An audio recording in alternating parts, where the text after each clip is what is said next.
The scouts will love what they see there, and then the 7-footer put the ball on the floor and enabled Jordan Usher. And that's just so hard to guard. Watching the draft last year, it seemed like a long way to go for me when I was watching it last year.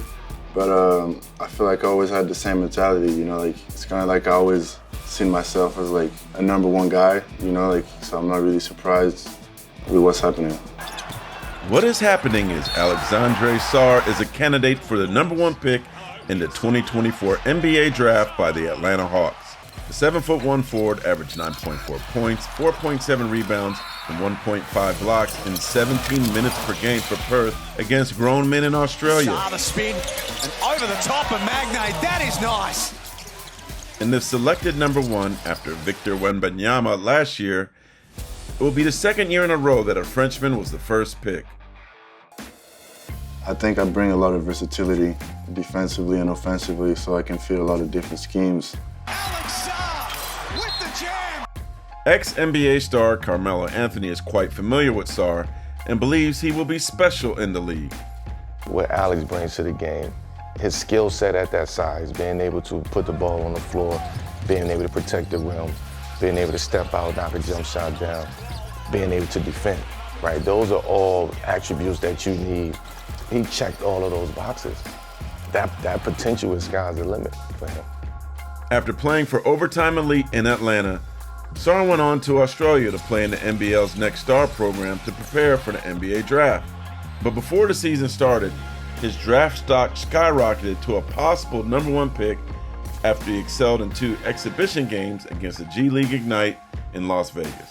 Definitely after the 2 Ignite games, that's when I'll say my status kind of changing as far as mock drafts and all of this. That's when really people were talking more about me being maybe in the conversation for number one pick, and that's when he carried over the NBL season. I think they probably saw a lot of versatility. You know, I think I'm playing with a really high motor, like diving on the ball, blocking shots, running the floor hard, just doing all these things. There's a French basketball revolution going on in the NBA that began in 1996 when Tariq Abdul-Wahab became the first Frenchman drafted. Next, Tony Parker won 4 NBA titles with the Spurs and was the Finals MVP.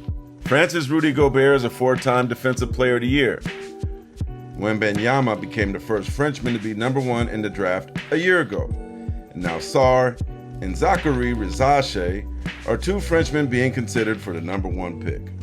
When I was really young, Tony Parker, just seeing the rings and how successful he was in the NBA, you know, he makes you dream of being that successful too. I think we have a lot of talent coming out of France. Every single guy that's coming out of France is gifted, you know, physically gifted, and it just shows the amount of potential we got over there. There is also an African, Afro-Caribbean, and African-American tie to these Frenchmen in the NBA as well. Parker's father is an African-American from Chicago. Gobert is from Guadeloupe. Wembanyama's father is Congolese.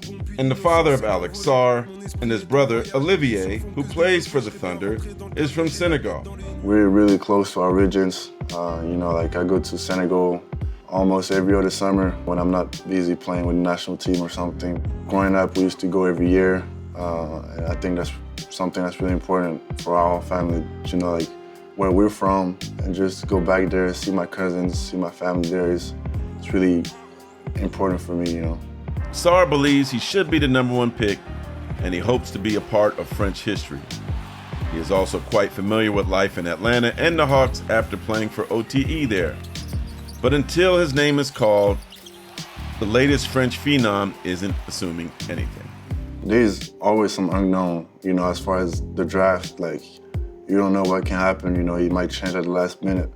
But I'm just trying to control what I can control. Obviously, I can't do anything about who picks me. All I can do is work hard, you know, show my personality, just keep doing what I'm doing, and whatever happens, happens. I want to be the best in everything I do, and that's what being number one is.